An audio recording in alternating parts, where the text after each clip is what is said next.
음, 여러분들 또 한 주 편안하게 잘 보내셨습니까? 예, 고맙습니다. 오늘은 여러분들 가려 뽑은 경전 13페이지 독화살의 비유와 사성제에 대한 거를 한 편 읽을 건데요. 예, 13페이지 독화살의 비유 요거 읽을 건데 요거 하기 전에 이건 조금 있다가 잠깐 읽도록 하고. 네, 우리 서명희 우리 불자님 반갑습니다. 13페이지. 맞습니다. 13페이지. 독화살의 비유와 사성제. 그거 잠깐 내려놓으시고요.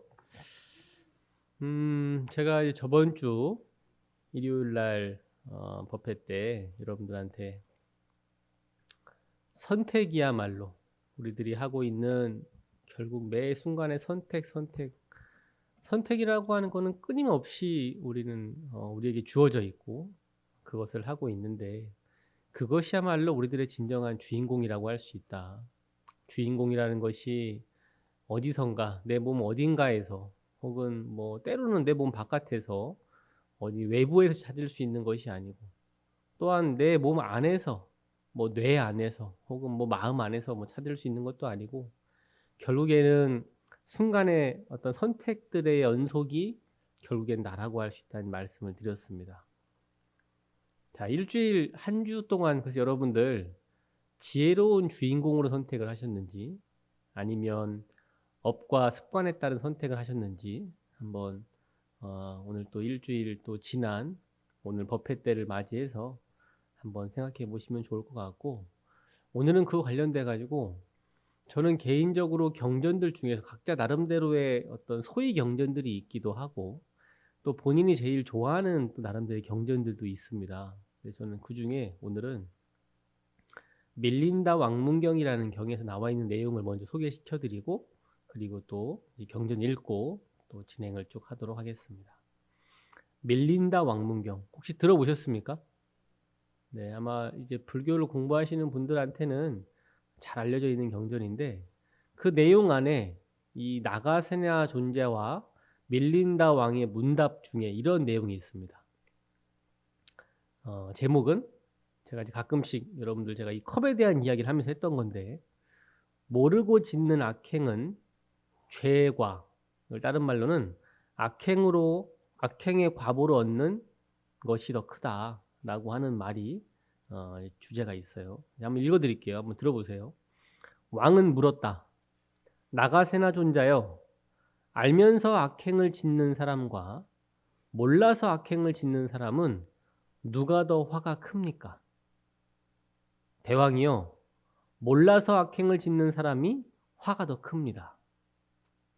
존자여, 그렇다면 우리 왕자나 대신들이 모르고 잘못을 범한다면 그에게 갑절의 벌을 내려야 하겠습니다. 대왕이여, 어떻게 생각하십니까? 이글이글 불에 단 쇳덩이를 한 사람은 모르고 붙잡고 한 사람은 알고 붙잡았다면 어느 쪽이 더 심하게 데이겠습니까? 모르고 붙잡은 사람이 더 심하게 데입니다.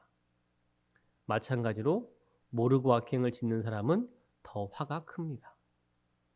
네, 잘 알겠습니다. 나가세나 존자여 라고 하는 구절이 있어요.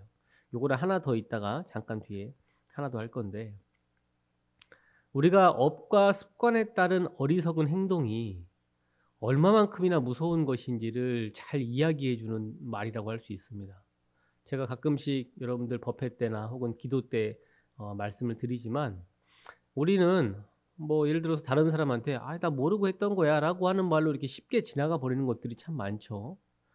누군가한테 상처를 줌에도 불구하고 누군가한테 어떤 잘못된 행동을 했음에도 불구하고 모르고 했다라고 하는 걸로 넘어가길 바라는 사람들 많은데, 이 여기서의 참 중요한 거는 이 대왕은 벌을 더 내려야겠다라고 하는 것에 방점이 있었다면 이 나가세나 존자는 화가 더 크다라는 것에 방점이 있었던 거예요.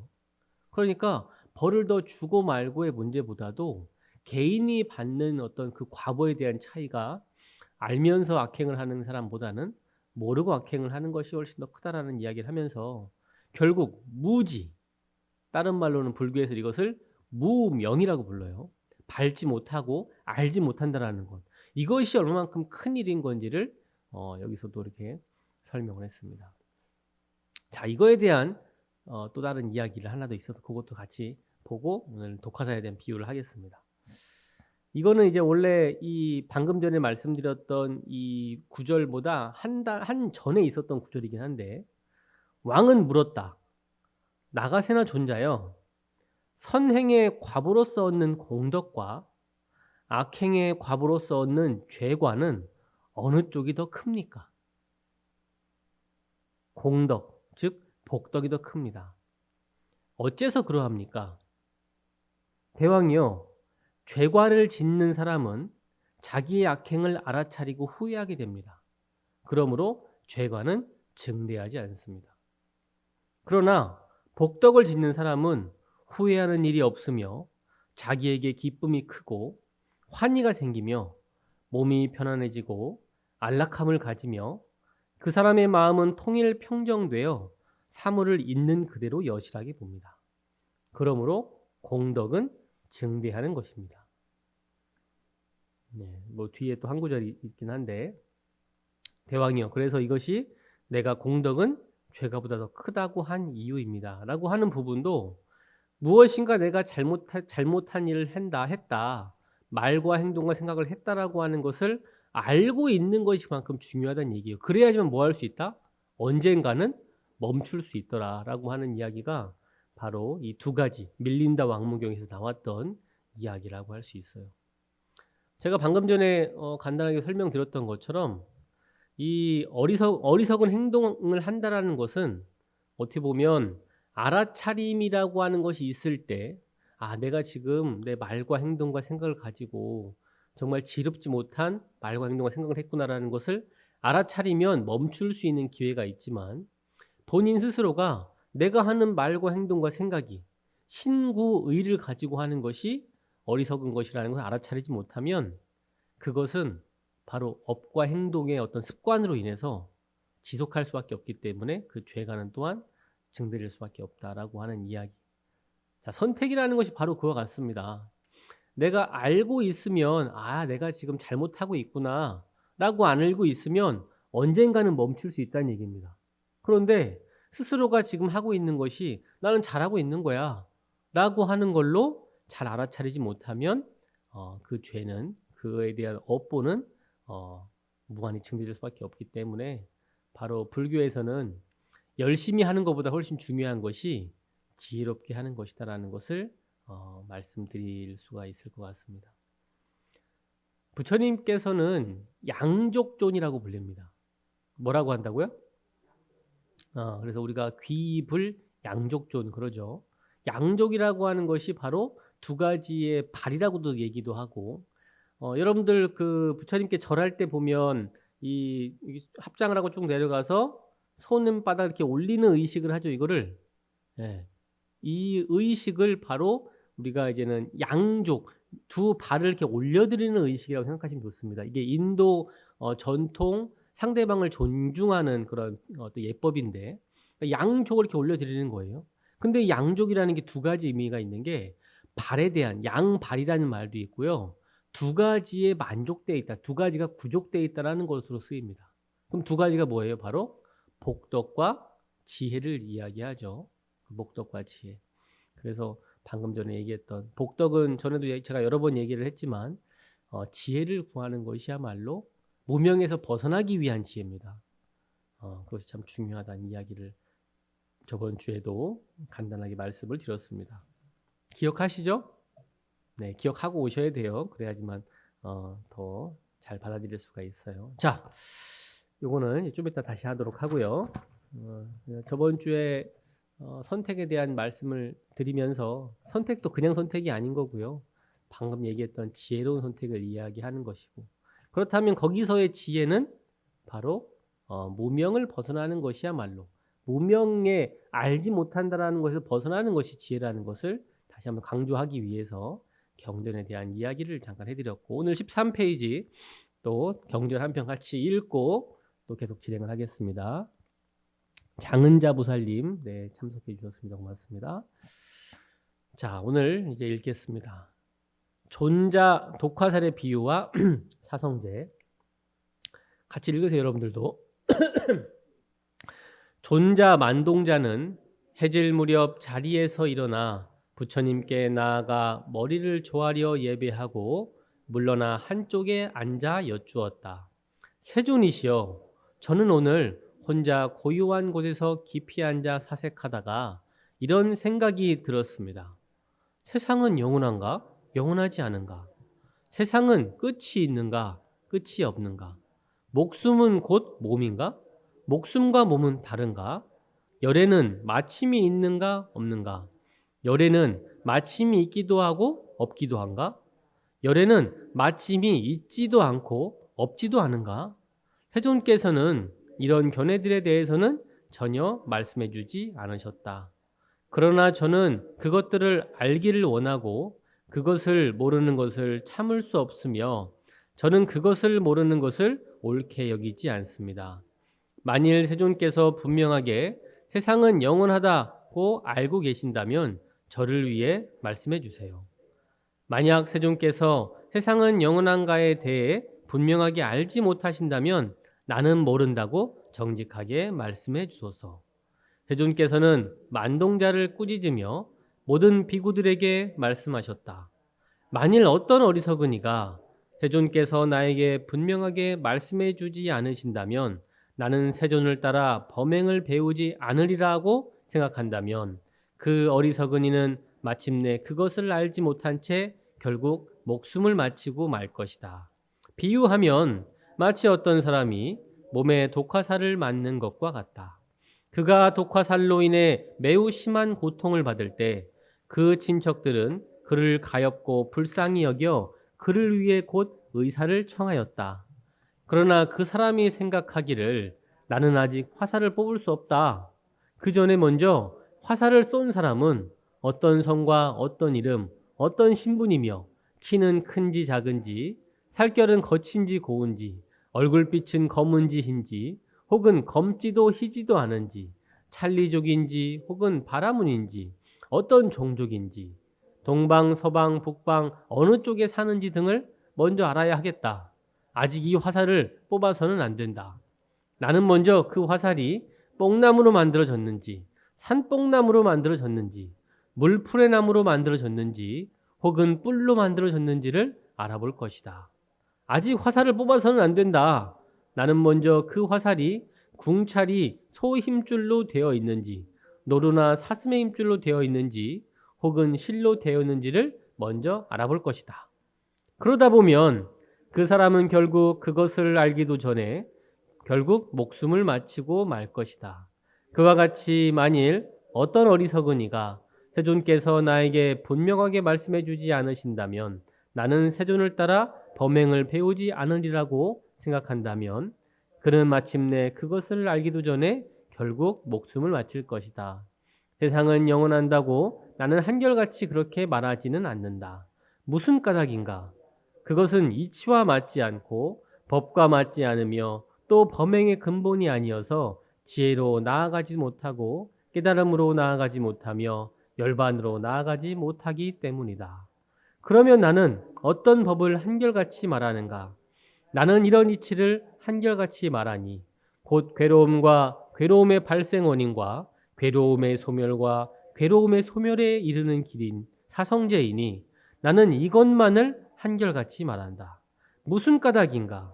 이것은 이치와 맞고 법과 맞으며 또 이것은 범행의 근본으로서 지혜로 나아가고 깨달음으로 나아가며 열반으로 나아간다.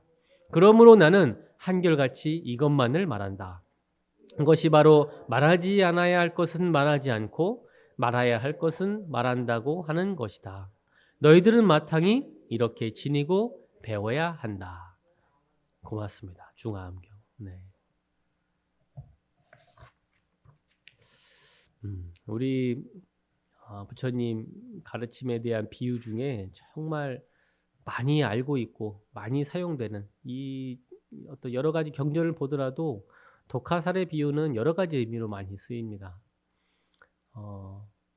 불교의 가르침이 그러니까 어떤 사람들은 과학이다, 어떤 사람들은 철학이다, 뭐 이런 이야기들을 많이들 이야기하는데 불교는 철저하게 특히나 부처님께서는 어떤 세상에 대한 뭐 우주에 대한 진리를 찾거나 뭐 어떤 지식을 찾거나 한 것이 아니고 오직 괴로움에서 벗어나는 법에 대한 것만을 이야기하셨다고 할 수가 있습니다.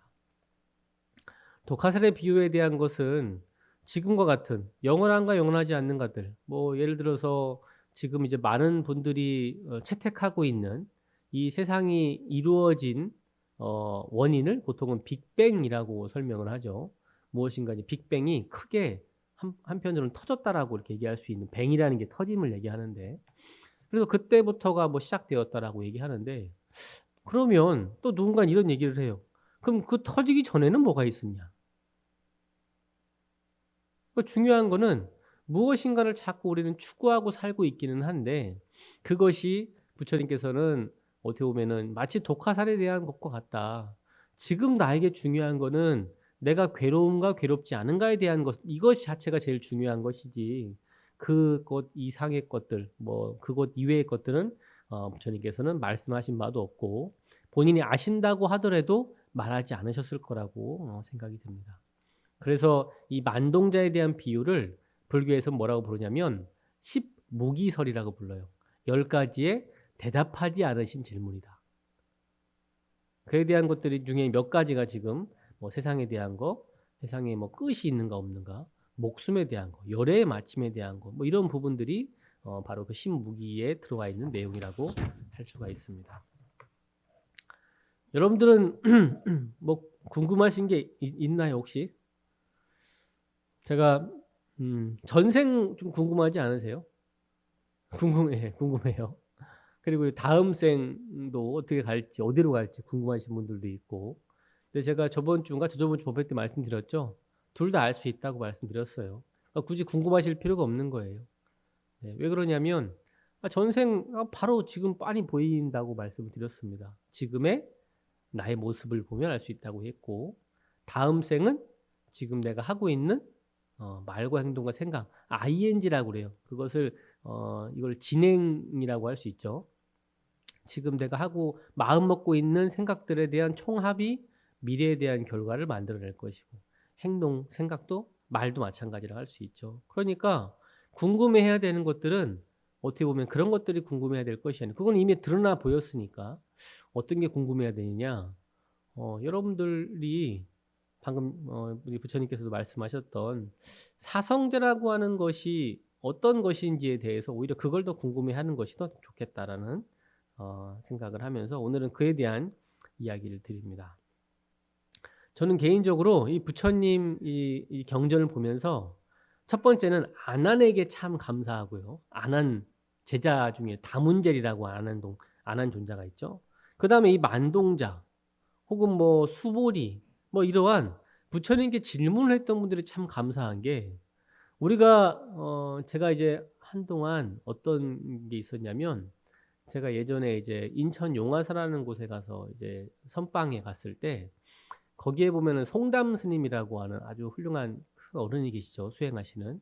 근데 그분의 스승되는 분이 전강 스님이라는 분이 계셨는데, 전강 선사라고도 불리고, 근데 그분의 육성 테이프를 들으면서 이제 참선을 합니다. 그런데 그분의 육성 테이프를 듣고 공부를 하다 보니까, 야, 내가 정말 그 시대에 태어나서 그분의 가르침을 한번 들어봤으면 좋겠다라는 생각을 많이 하게 됐어요.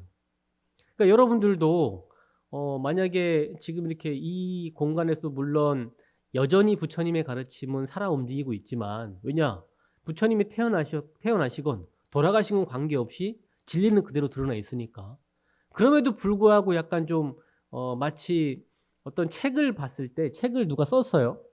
근데 그 책을 읽고 나서 누군가 다른 사람이 이렇게 얘기하는 것하고 저자가 직강한다고 하죠. 저자가 직접 와서 얘기하는 거랑 어떨까요? 차이가 좀 있겠죠. 그걸 왜 했는지, 쓴 이유가 무엇인지 직접 물어볼 수도 있고. 이것처럼 부처님 가르침에 대한 것들도 우리가 벌써 2600년 이상이 지났기 때문에 저자 직강을 참 들었으면 좋겠다라는 생각을 가끔씩 하는데, 그거에 가장 근접한 것이 저는 질문이라고 생각합니다. 그래서 만동자가 어떻게 보면 본인 스스로가 궁금해서 그럴 수도 있지만 이걸 통해서 우리도 궁금한 걸 알아볼 수가 있는 것이고요. 우리 아난이라고 하는 존재가 아난이라고 하는 스님이 부처님을 거의 25년 이상을 따라다니면서 수행을 하셨는데도 불구하고 깨닫지 못했다고 나와 있는데 만약에 그분이 아니었다면 우리가 지금도 거의 살아 움직이는 듯한 그런 부처님에 대한 이야기를 듣지 못하지 않았을까라는 생각을 하면서 그래서 개인적으로는 저 스스로에게도 이러한 질문에 대한 답들이 아까 전에 밀린다 왕문격에서 나왔던 그 밀린다 왕의 어떤 질문 그리고 나가세나 존재에 대한 답 이런 것들이 저는 상당히 감사하게도 지금 남아있기 때문에 우리가 들을 수 있나 그분에 대한 어떤 마음을 들을 수 있지 않나 생각을 좀 해봅니다. 근데 참 부처님께서는 이 신무계에 대한 것들이 참 오묘해요. 보통은 뭐 저번에 제가 뭐 가끔씩 말씀드렸던 스승의 주목과 같은 가르침처럼 야, 너 나한테 잘하면 내가 알려줄게 라고 하는 식으로 할 것도 같은데 대답을 하지 않으세요. 안다 모른다라는 얘기도 하지 않으시고 이런 거 보면 부처님의 가르침의 어떤 위대함이 거기서 나오는데요. 여러분들 그 질문이라고 하는 것이 질문을 할 때에도 지혜로운 사람이 질문하는 것과 어리석은 사람이 질문하는 것은 같은 질문이라도 다른 의미가 됩니다. 자, 여러분들한테도 한번 해볼게요. 예전에 성철 스님의 어록이라고 보통 설명을 드는데 성철 스님께서 이러한 가르침을 하셨어요. 제가 저번에 그때 한번 강의할 때 한번 했었는데 여러분들 산은 산이요 물은 물이다라고 하는 이야기 들어보셨죠? 그렇죠? 네. 알고 계시죠? 예. 산은 산이요 물은 물이다.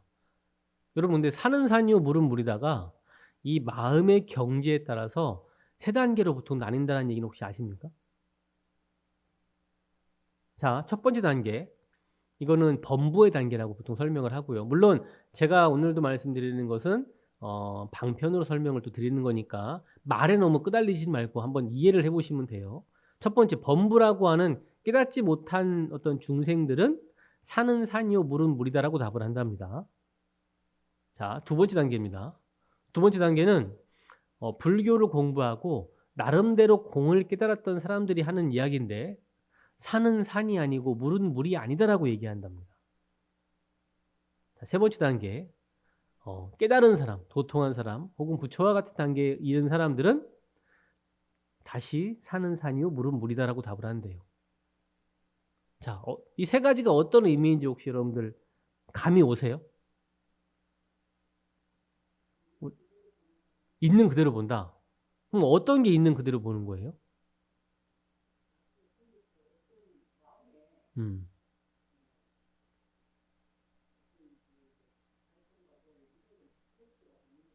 예. 예. 순대로 보는 그것이 이제 부처의 단계에서 보는 것이다.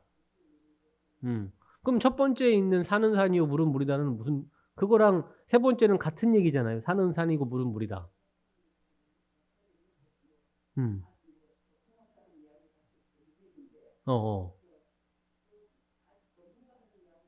음. 음. 같이 보는 거다. 뭐 그럴 수도 있습니다. 근데 이거를 일단은 오늘은 조금 더 여러분들 한번 제가 지혜를 오늘 얘기하기 위해서 하는 거니까 한번 들어보시면 좋은데 보통 우리가 여러분들 여행을 갈 때 자, 요즘 이제 가을에 한참 이제 보니까 이제서야 드디어 그 뭐예요? 낙엽이 막 이렇게 들고 있죠. 낙엽이 아니고 뭐라 그래요? 단풍이 들고 있어, 단풍이. 오색 찬란한 단풍들이 막 들고 있어요. 뭐 이때쯤 보면 설악산에 가는 사람 그렇게 많잖아요. 그러면 사람들이 설악산을 만약에 여러분들 오늘 갔다. 그럼 여러분들은 이제 설악산을 다녀왔다고 얘기를 합니다. 그리고 자 만약에 처음 설악산을 갔어요. 오늘 설악산 처음 갔어요. 그러면 내년에 1년 뒤에 다시 또 이렇게 분명히 이제 봄, 여름, 가을, 겨울이 또 지난 다시금 가을이 올 거니까 그때도 단풍이 들면은 사람들은 뭐라고 생각하냐? 나 작년에 여기 왔던 곳인데라고 얘기할 겁니다. 그렇죠? 여러분들 원광사라고 하는 곳에 저번 주 일요일 날 오셨었죠, 그렇죠? 네, 보니까 이제 얼굴들이 저번 주에 봤던 분들이 거의 많은 것 같아요.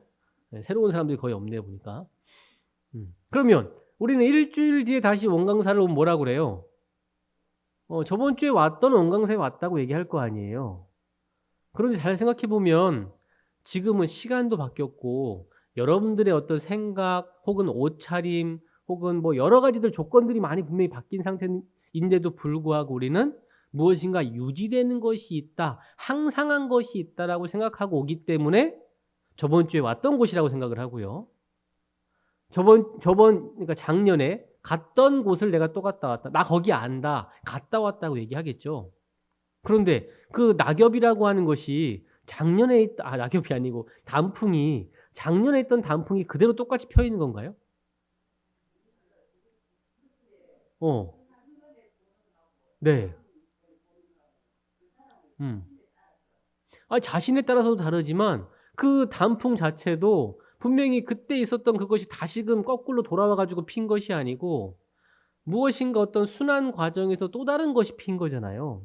그러니까 우리가 얘기하는 산, 바다 혹은 산은 산이요 물은 물이다라고 하는 것이 내가 생각하고 있는 그 산과 물이라는 것이 엄밀히 따지면 산이 아니고 물이 아닌 거예요. 내가 늘 새롭게 받아들일 수밖에 없는 건데도 불구하고 우리는 동일한 무엇인가가 있다라고 착각을 하기 때문에 제가 통영을 제가 한 몇 주 전에 여행 삼아 갔다 왔었는데 우리는 통영을 갔다 온 사람들은 나도 거기 갔다 왔었는데 라고 얘기를 하죠.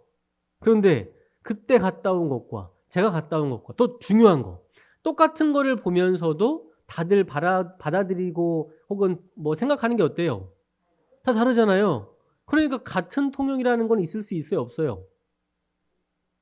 매 순간순간마다도 변하고 있는데 그것이 어느 정도 시간이 지난 다음에서의 변화는 제가 저번에도 얘기했지만 우리가 기도할 때에도 적어도 한 100일 정도만 100일 정도만 지나면 내 몸과 마음이 완전히 다른 사람이라고 설명을 드렸던 것처럼 완전히 다른 건데도 불구하고 우리는 무엇인가 같은 것이 있다라고 스스로 생각을 하고 받아들이고 있다고 했어요. 그게 첫 번째 단계 산은 산이요 물은 물이다를 보는 겁니다. 그러면 그 사람들한테 무엇을 이야기해야 되느냐? 어디서부터가 산이지? 라고 이렇게 물어보는 거예요. 자, 설악산. 그럼 어디서부터가 설악산이에요?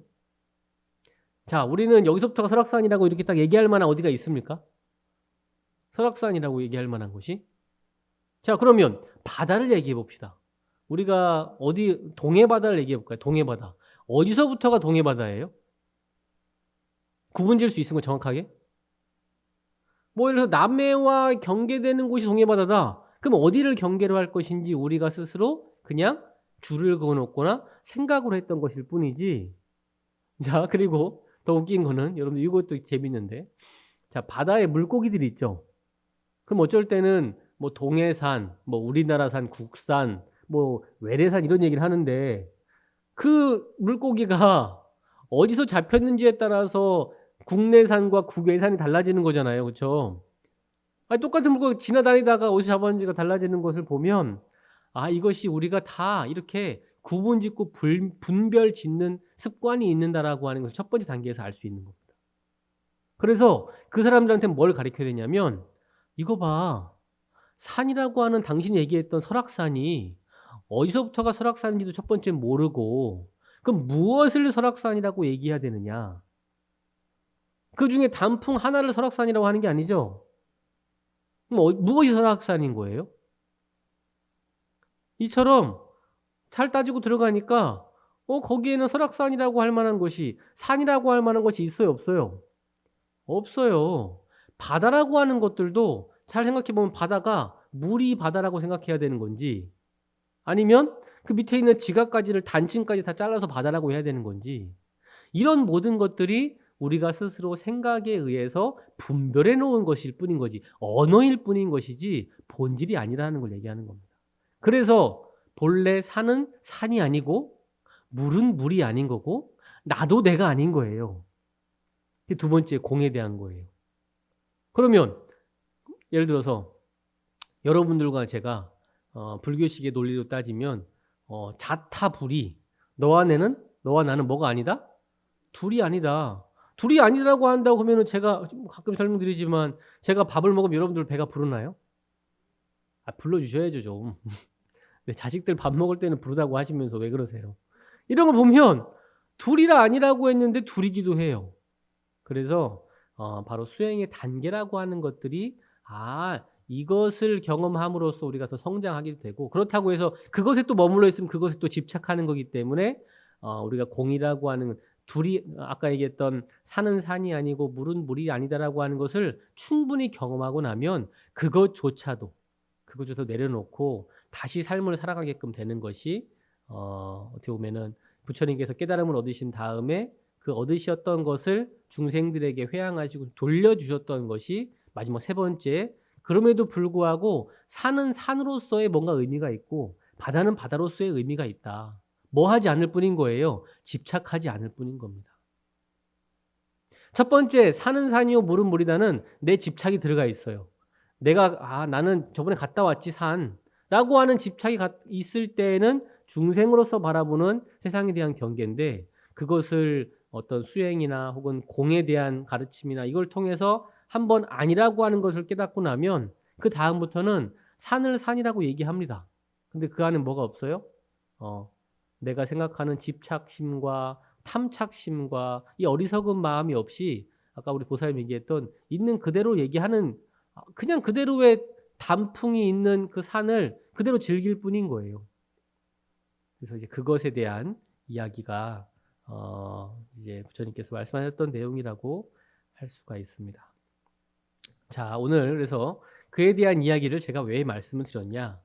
제가 저번 주까지 우리 사성제에 대한 가르침 중에 우리가 고성제라고 하는 두카에 대한 이야기와 함께 우리가 선택에 대한 중요성을 이야기했는데, 오늘은 이제 두 번째에 대한 겁니다. 오늘은 그 두 번째가 뭐냐? 바로 집성제에 대한 가르침을 이야기하고자 집성제, 집에 대한 성스러운 진리를 설명한 거죠. 여러분들 그 사성제가 보면은 고집멸도라고 되어 있는데, 고집이 어떻게 보면은 괴로움이라고 하는 것이 과를 얘기하고 결과를 얘기하고, 집이라고 하는 것이 원인을 얘기합니다. 그러니까 우리가 인과를 얘기할 때 원인과 결과가 고집이에요. 집이라고 하는 것이 있기 때문에 뭐가 생겨난다? 아니, 집이라는 것이 있기 때문에 괴로움이 생겨난다고 하는 인과가 거기 있고요. 멸도를 얘기할 때에도 멸이 바로 과입니다. 과.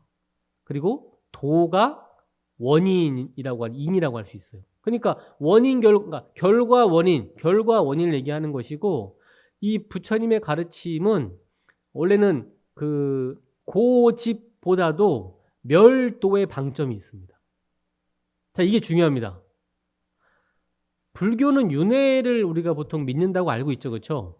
근데 윤회라고 하는 가르침은 본래 불교의 것이 아니고 인도 고대 전통부터 있었던 인도인들의 약간 사상이라고 생각하시면 좋아요.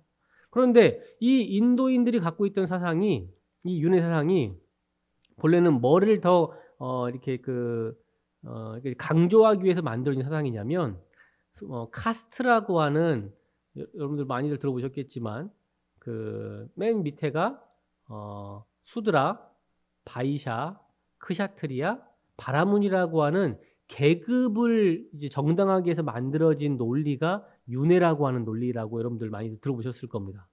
근데 부처님께서는 그것이 인도인들에게 너무 뿌리 깊게 박혀 있다 보니까 그것을 한 번에 없애버리거나 그것을 이렇게 이제 부정하지 않으시고 다르게 해석을 하신 건데, 그거에 대한 것이 바로 멸도입니다. 자, 고집 멸도. 그러니까 우리가 지금의 이러한 삶을 살고 있는 이유가 과거에 지어왔던, 아까 전에 제가 윤회라고 하는 걸 통해서, 그러니까 전생은 지금의 우리의 모습을 보면 알 수 있다고 얘기했죠. 그러니까 그것이 무엇 때문에 만들어진 거예요? 그러니까 전생이라고 하는 과거에 의해서 만들어진 거잖아요. 그것이 보통 윤회라고 설명을 하잖아요.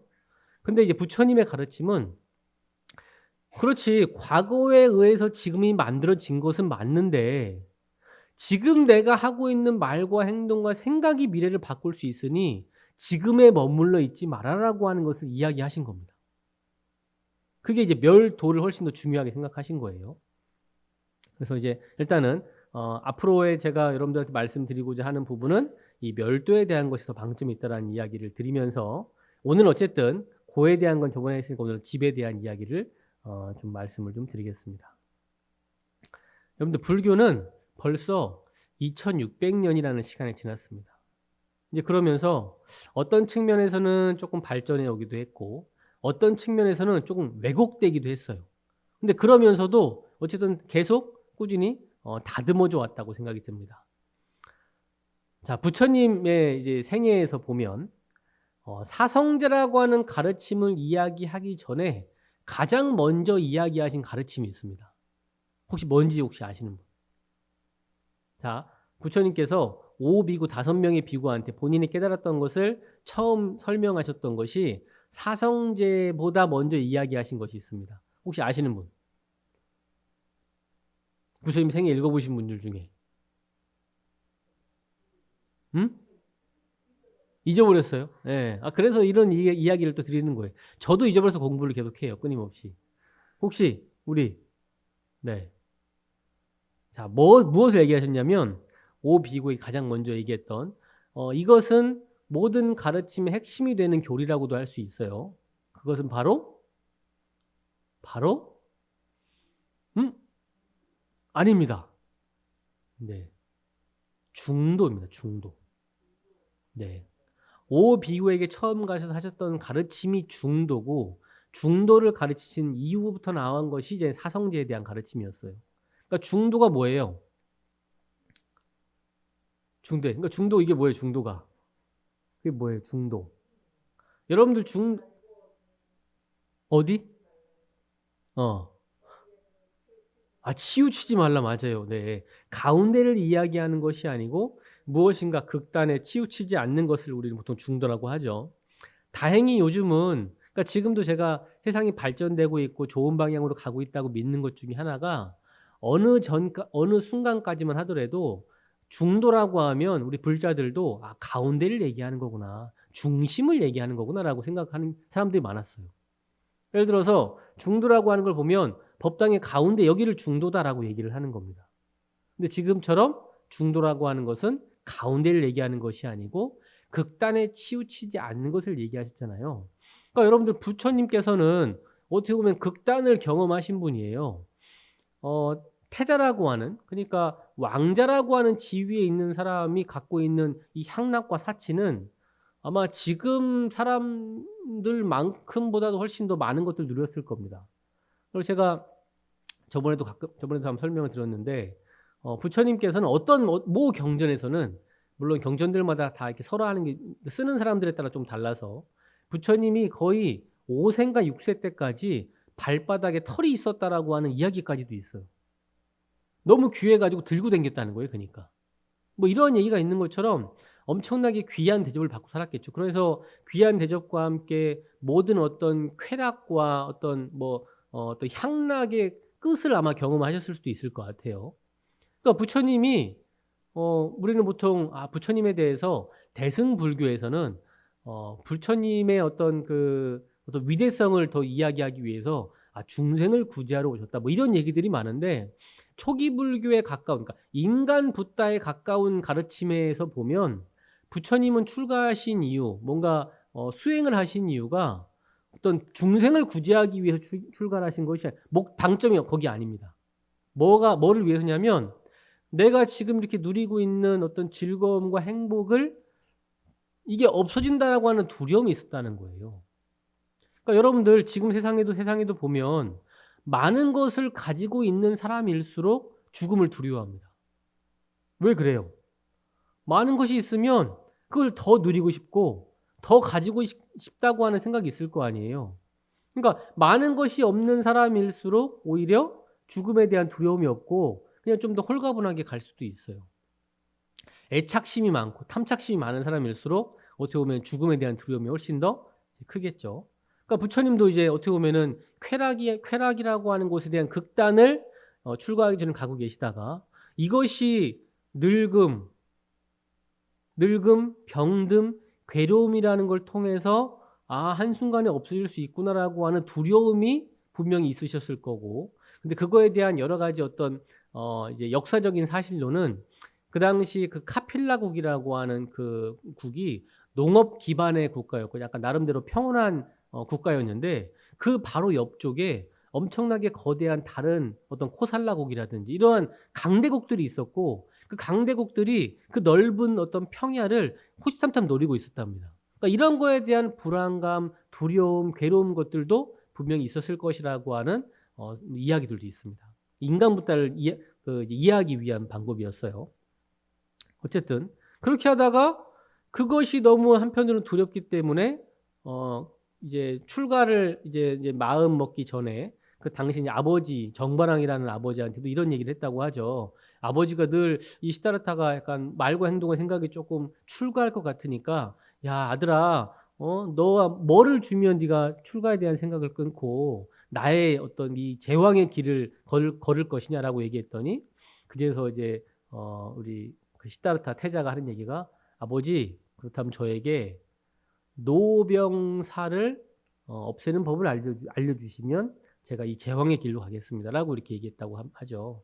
이처럼 부처님께서도 이제 쾌락이라고 하는 어떤 극단의 수도 있었고, 그리고 그것을 나중에는 6년 고행이라고 하는, 그 당시 많은 어떤 수행자들이 했었던 극도의 어떤 고행의 끝을 또 경험하신 분이기도 했잖아요.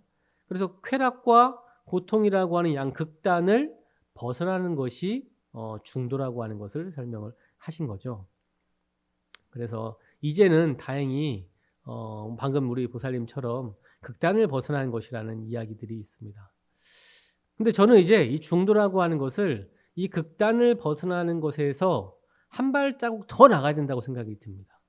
제가 이제 요즘 하고 있는 것이 지금까지 생각했던 것에 또 다른 하나의 생각을 더 덧붙이는 건데, 뭐냐면 중도라고 하는 것은 극단을 벗어나는 것에서 한 발자국 더 이제 우리가 진일보한다고 하는데, 완전하게 새로운 길을 가는 것을 중도라고 저는 생각을 해야 된다고 생각이 들어요. 무슨 말이냐면 지금까지 살았던 삶과는 완전히 새로운 길. 그러니까 보통 우리가 새롭다는 말을 쓸 때는 기존의 방식이나 습관, 혹은 전에 없었던 것이 생겨나게 만들어지거나 뭐 이런 것들을 보통 새롭다고 얘기를 하는데, 제가 선택이라는 얘기도 저번 주에 썼던 이유도 바로 그분이에요. 습관대로 우리는 살았던 곳에서 선택으로 살고자 하는 걸로 마음을 전환시키는 것. 이것이 중도라고 저는 생각이 드는 겁니다.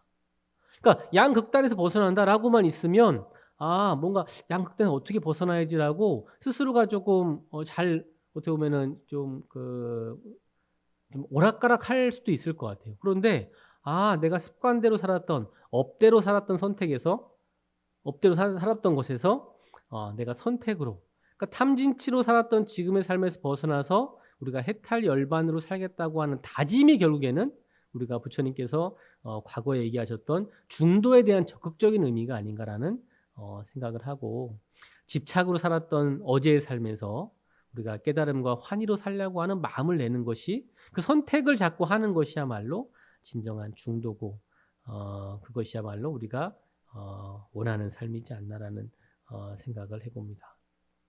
아까 전에 우리가 그 산은 산이요 물은 물이다라고 하는 것을 설명하면서, 불완전하고 부족한, 아까 얘기했던 있는 그대로를 바라보지 못하고 내가 가지고 있는 어떤 습관과 어떤 내가 가지고 있는 생각으로 바라보는 것. 자, 재밌는 거 하나 해볼까요? 여러분들 그 눈을 감고요. 눈을 한번 감아보세요. 영어 이자 아시죠? 영어 이. 영어 이. 자, 잠깐 보세요. 대문자 이 아시죠? 자, 눈은 감고 영어 대문자 이를 한번 손으로 한번 그려보세요. 허공에다가. 해보세요. 다시 한 번 더. 네. 좋습니다. 자, 잠깐 저 보세요. 이제 저 보세요. 네. 대부분이 영어를 다. 야, 우리 노부사님 너무 대단하시네요. 다 영어를 다 아셔. 네. 방금 전에 했던 분들 중에, 자, 내가 지금 영어 2를 쓰는데 내가 바라보는 측면으로 2를 쓰신 분이 있고요. 상대편에 바라보는 것으로서 2를 쓰신 분이 있습니다. 자, 내가 바라보는 걸로 일을 이렇게 쓰신 분 손 들어보세요. 내가 바라보는 면으로. 아니 뭐 이거 예. 손 들어보세요. 오케이. 손 내리시고. 상대편이 바라보는 것으로 영어 일을 쓰신 분. 네. 이것이 어떤 지금 간단하게 했던 건데 내가 바라보는 측면과 상대편이 바라보는 측면으로서 이 이라고 하는 표시가 이렇게도 쓰이고 혹은 이렇게도 쓰이잖아요. 이 생각 하나가 많은 것들을 바꾸기도 한다는 어떤 연구 논문이 있습니다. 그러니까 어떤 방식으로 우리가 삶을 살아가는지가 이 하나를 썼을 뿐인데 물론 이것이 완벽하게 뭐 이를 반대쪽으로 쓴 사람은 잘 산다 뭐 이런 얘기가 아니고요. 생각 하나가 다르다는 거예요. 그러니까 똑같은 일을 쓰는데도 내 습관 자체가 상대편의 시각과 상대편을 배려하는 사람이 있고요. 혹은 나에 대한 것이 더 중요한 사람들도 있잖아요. 그러니까 이 하나를 썼을 뿐인데도 이래요. 그런 걸 보면은 선택이 매 순간에 진짜 선택이 어떠냐가 그 사람의 인생이고 그 사람의 삶을 반증해 주는 거구나라는 것을 바로 이 하나를 썼을 뿐인데도 우리는 알 수가 있는 것 같습니다. 자, 오늘 그래서 오늘 이제 집에 대한 것들은 뭐 결국에는 괴로움은 집착으로 인해서 만들어진다라는 것을 아마 어느 누구보다도 여러분들이 삶을 통해서 많은 것들을 많이 바라봤을 겁니다. 집착하는 것이 많으면 많을수록 괴로움이 커진다라고 하는 것은 당연한 것이고요. 그래서 그 괴로움이라고 하는 그 집착하는 마음을 벗어나는 것이 바로 그것이야말로 중도의 삶이고 그렇게 하고자 하는 마음을 내는 것이 중도라는 겁니다. 지금까지는 내가 그냥 습관대로 내가 지금까지 만들어 왔던 대로 여러분들이 살았다면 뉴 웨이라고 할 수 있는 내가 이제 정말로 오늘부터 지금부터 이 시간부터 내가 그러한 습관을 만들 수 있도록 그러한 어떤 집착이 없는 그리고 쾌락도 아니고 어떤 그 고통도 아니라고 하는 단지 그냥 가운데 길이나 혹은 극단을 벗어난 길로서 이렇게 얘기할 것이 아닌 그 새로운 길로 가겠다라고 하는 어떤 발심을 내는 것이야말로 중도의 어떤 소극적 의미가 아닌 적극적인 의미라고 다시 한번 더 강조를 드리면서 이제 저번 이제 고성제 그리고 오늘까지의 단순하지만 이 집이라고 하는 집성제에 대한 이야기를 이제 마무리했고 다음부터는 이제 멸성제와 도성제인데 이것이 훨씬 더 중요한 것이고 이 멸성제와 도성제는 우리들한테 한편으로는 이제 불안을 없애주는 너희들도 될 수 있다. 이 멸이라고 하는 것은 말 그대로 번뇌가 다한 상태잖아요. 여러분들 열반이라고 하는 것에 대한 니르바나라고 하는 것이 불이 꺼진 상태를 얘기한다는 거 많이 들어보셨을 거예요. 뭐 우리 괴로움의 불, 그리고 욕망의 불, 그리고 탐심의 불, 뭐 이런 것들이 꺼진 상태를 열반이라고 했죠. 근데 그것을 부처님께서는 우리와 똑같은 인간의 몸으로서 보여주셨고 그 길을 걸어가신 많은 분들이 그 괴로움에서 벗어났다라고 하는 것을 다양한 어떤 뭐 경전이나 지금도 마찬가지입니다. 지금의 이 우리의 삶에서도 실제로 열반을 경험한 사람들이 상당히 많고요. 여러분들도 나름대로 경험을 분명히 했을 겁니다. 내가 탐심과 진심과 치심을 내려놓았더니 훨씬 더 편안한 것들을 경험을 하시는 경험들이 있을 거예요. 예전에는 뭔가 내가 얻고자 하고 탐심을 내고 진심을 내고 치심을 내서 뭔가를 가지고자 하고 화를 내고 했던 것도 분명히 있었을 건데 부처님의 가르침을 듣고 그대로 나름대로 수행을 하다 보니까 나름대로의 어떤 나름대로의 해탈과 열반이라고 하는 거를 분명히 경험을 해보셨을 것이고 그것에 대한 이야기를 이제는 앞으로 더 말씀을 좀 드리도록 하겠습니다. 자, 오늘은 여기까지 하고 혹시 뭐 질문 또 있으신 분 있으세요? 네.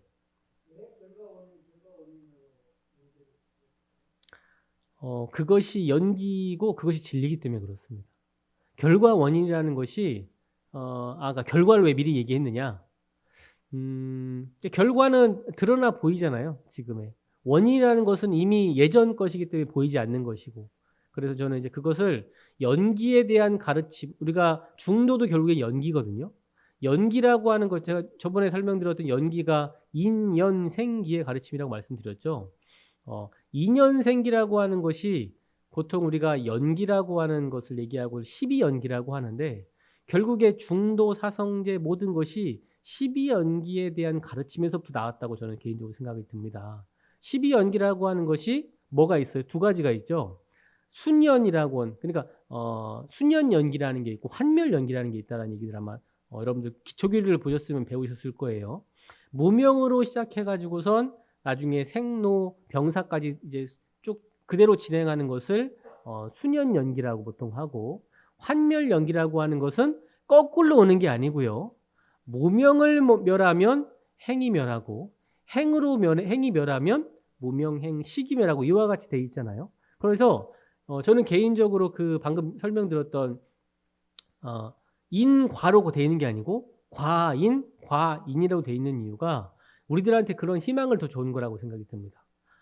아까 제가 그 고집, 멸도 중에서 어디가 더 중요하다고 말씀드렸죠? 멸도가 중요하다고 했죠. 그러니까 멸의 상태를 알려준 겁니다. 여러분들이 지금 괴롭고 힘들고 어렵고 지금 순간에는 내가 부처가 될 거라고 하는 것을 어느 누구도 어떻게 보면 받아들이지 못해요. 아니, 내가 이렇게 어리석은데, 내가 이렇게 부족한 사람인데. 근데 부처님께서 뭘 보여주신 거예요?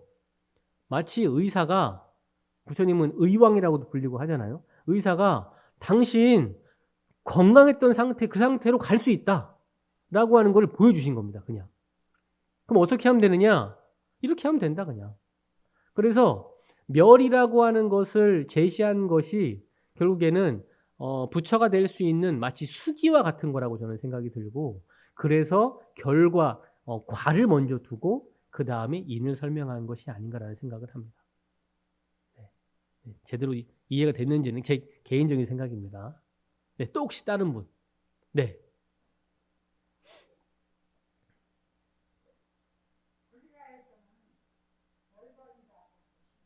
음.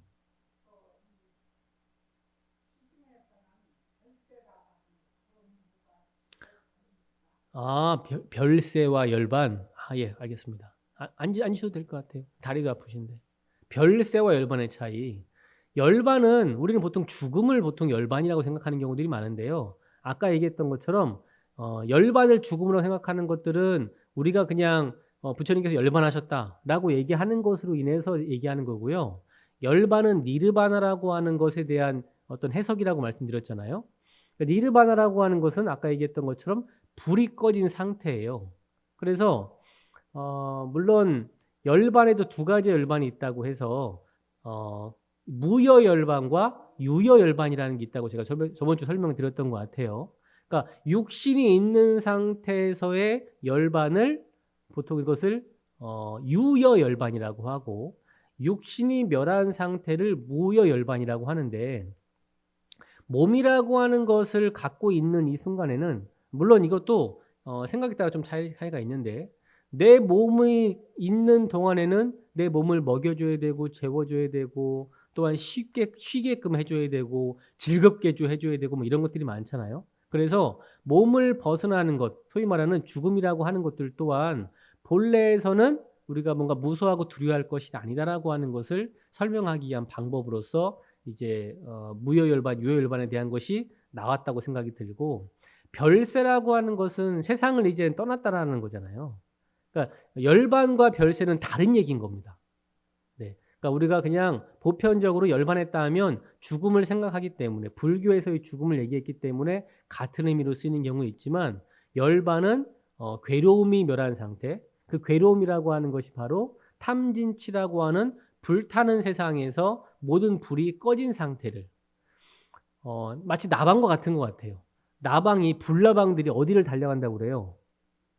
불로 달려간다고 하죠. 그래서 타 죽더라도 불로 달려가죠. 그와 같이 불교에서는 그러한 그 탐심, 진심, 치심을 불에 타고 있다라고 설명하는 구절들이 많기 때문에 그것이 다한 상태를 열반이라고 설명을 해서 별세는 완전히 다른, 세상과는 떠난 것과는 다른 것이라고 생각하시는 게 좋습니다.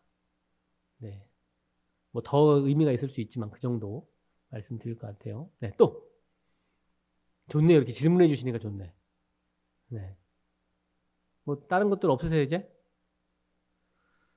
네. 오늘 뭐 더 이렇게 자꾸 이렇게 물어보셔야 저도 오히려 '아 네 맞아. 내가 공부를 더 해야겠다.' 이런 나름대로의 마음이 생기니까 좀 더 설명을 주시면 좋을 것 같고 저번 주 이제 목요일 날인가 그때 어떤 한 거사님이 오셔 가지고 법당에 참배를 하고 나서 내려가시면서 저한테 질문을 하나 하셨어요. "법사님 어떻게 하면 자비심을 더 낼 수 있습니까?"라고 이렇게 물어보는 거예요. 그래서 자비심에도 여러 가지 자비심이 있습니다. 우리는 보통 자비심하면 착한 일을 하는 것들 뭐 이런 것만 자비심이라고 보는데 자비는 결국 지혜가 없으면 자비가 안 됩니다라는 얘기를 드렸습니다. 그래서 "어떤 이유냐?" 그렇게 말씀드렸더니 당신이 이제 우리 보살님하고 예 인생을 같이 살아오면서 이분이 이제 젊었을 때부터 뭔가 참는 것이 많았나 봅니다. 보통 이것을 화병이라고 하잖아요. 근데 이것이 요즘 들어서 엄청나게 자기가 많이 참았다고 하는 뭐 불합리함 뭐 이런 것들을 표출하고 있대요. 그래 가지고 욕도 많이 하고 화도 많이 내고 이런 것들이 너무 많아서 자기가 너무 괴로워 가지고 "어떻게 하면 자비심을 낼 수 있겠습니까?"라고 저한테 물어보는 거예요. 그래서 그거에 대한 이야기를 조금 말씀을 좀 드렸는데 제가 무슨 말씀을 일단 드렸냐 오늘 제가 이야기를 하는 이유가 거기에 있는데 자비심을 내려면 기본적으로 그 수준이 좀 되어야 되는데 지금 자비심을 내고자 하는 마음이 이 순간을 그냥 뭐 이렇게 이겨내고 극복하기 나름대로 버티기 위한 것으로 자비심은 진짜 자비심이 아닐 수 있다. 그래서 지금은 제가 듣기에는 우리 거사님께서 적어도 일 주일 아니면 한 40 년을 지금 거기 살아오신 것 같은데 40년 동안 노력해도 될까 말까 한 일이니까 40년 동안 지금 바로 된다고 이렇게 욕심내지 마시고 일 주일 동안 그 보살님이 하는 얘기를 적극적으로 들어 주셔라. 지금 보면 쪼끔 듣고 이건 아닌 것 같은데."라고 하면 또 말을 또 하면 또 싸움이 또 벌어진다라는 얘기를 하더라고요. 그래서 일 주일 동안 어느 얘기도 하지 말고 자 듣는다라고는 하는 건 어떻게 들어야 되느냐? 적극적으로 들어야 된다. 지금처럼 여러분들 지금 뭐 하고 있는 거냐면 고개를 끄덕이는 행위가 적극적으로 듣는 행위입니다. 그것을 경청이라고 부르거든요. 그래서 우리 보살님이 우리 와이프 가족이 어떤 얘기를 하더라도 틀린 얘기를 하고 이상한 얘기를 하더라도 '아 이 사람이 아픈 사람이구나. 지금 뭔가 나한테 이렇게 뭔가 풀어내려고 하는구나.'라고 하는 마음으로 적극적으로 듣는 행위가 바로 자비심이다라고 하는 이야기를 말씀드린 적이 있어요. 여러분들도 이제 불교를 수행하는 여러 가지 방법들이 많지만 이 삶에서부터 그것을 하나하나 하는 것들이 훨씬 더 중요한 겁니다. 절에 와서 뭐 일요일 날 와서 법회를 듣고 법문을 듣는다고 해서 엄청나게 뭐 좋은 것이 있는 것이 아니고요. 물론 습관도 있으면 좋지만 내가 지금 있는 그 자리에서 주변의 사람들의 이야기를 적극적으로 들어주는 행위 자체도 큰 보시행위가 되고 그 자체도 의미가 있다는 얘기를 제가 우리 그 거사님을 통해서 제가 여러분들한테 드리고 싶은 메시지라고 할 수가 있겠습니다. 예, 오늘은 여기까지 말씀을 드리겠습니다. 또 궁금하신 거는 다음 주에 좀 적어 가지고 오셔 가지고 더 이야기를 해 주시면 좋겠습니다. 아시겠죠? 네, 이제 내일부터는 또 11월 달이네요. 네, 벌써 11월 달이에요. 뭐 1월 달이 된 지 진짜 엊그제 같은데 12월 달이면 이제 정말 올해가 또 2달 남았어요. 일주일이라고 하는 것도 보니까 일주일이 어때요? 금방금방 돌아오지 않습니까? 네. 여러분들도 일주일이 엄청나게 빨리 돌아갈 텐데 저는 더 빨리 돌아가는 게 눈 떠고 눈 감고 뜨면 법문할 시간이 돌아오는 거예요. 일주일뿐만이 아니고 기도가 또 저희는 계속 있잖아요. 그럼 기도 때마다 또 뭐 해야 돼요? 또 뭔가 여러분들한테 뭐라도 이렇게 재밌는 이야기들 이렇게 말씀드리고 해야 되니까 야 눈 감고 뜨기 무섭게 뭔가 공부해야 되고 이렇게 하는데 그래서 참 요즘 들어서 정말 여러분들 덕분에 제가 공부를 더 하게 되는 것 같습니다. 그래서 덕분이다라는 얘기를 한 번 더 드리면서 우리 10월 달 마무리 잘하시고 또 11월 달부터 11월 달 때부터는 이제 거의 나라에서도 위드 코로나가 될 것 같고 부대에서도 이제 뭐 40%뭐 50%까지도 이렇게 앞으로는 되게끔 할 것 같아요. 저희가 이제 원강사 법당에서 그동안 오랫동안 했었던 모교 법회가 있지 않습니까? 현역 불자들 법회를 그거를 이제는 수요 법회로 조금 이제 날짜는 조정해가지고 12월 달부터는 매주 수요일 날 현역들과 함께 법회를 또 볼 생각이고, 오히려 이런 걸 보면 뭔가 안 되고 어려운 것이 늘 나쁜 게 아닌 것 같기도 합니다. 안 되고 뭔가 잘 안 되고 뭔가 뭐 부족했던 것이 있으니까 오히려 그것이 조금씩 되면 훨씬 더 감사하게 뭔가 행복한 마음을 낼 수 있는 것 같기도 해요. 그래서 보왕산매론에서도 뭔가 안 좋은 일이나 이런 것들이 뭔가 뜻이 또 쉽게 되기를 바라지 말고 뭐 이런 내용들이 있죠. 그래서 우리 하루하루가 참 부처님 법을 가지고 살면 훨씬 더 편안한 삶을 살 수 있지 않나라는 그런 확신을 가지면서 여러분들도 수행하는 삶, 행복한 삶, 지혜로운 삶이 되시기 바랍니다. 여기서 마치겠습니다. 성불하십시오. 네.